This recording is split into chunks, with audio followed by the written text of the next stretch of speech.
Well, it was the second day of the IFA and people were still arriving. Welcome my friend Suba from Sri Lanka. Videographer Mario was with us for the day. I come from that dot right there. And Hope from Uganda joined us as well.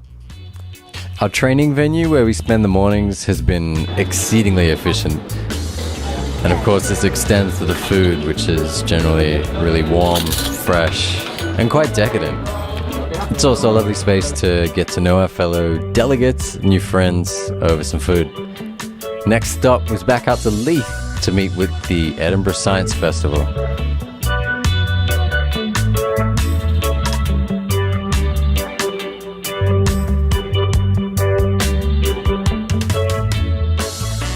Each of these characters we meet from the festivals gives us another little nugget of wisdom and a little window, a bit of insight into what makes this super festival city work.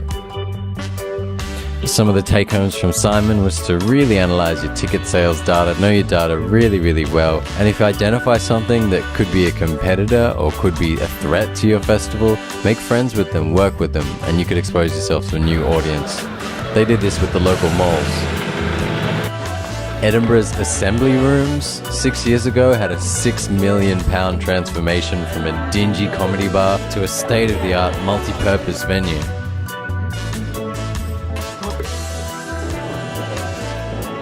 There was this ballroom hall for weddings with some ridiculous chandeliers.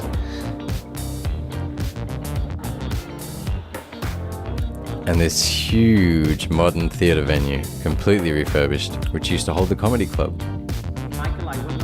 With such scarily cold weather outside, it was always refreshing to warm yourself up with a cup of tea before the next session. And lucky for us, we were greeted with this just about everywhere we went.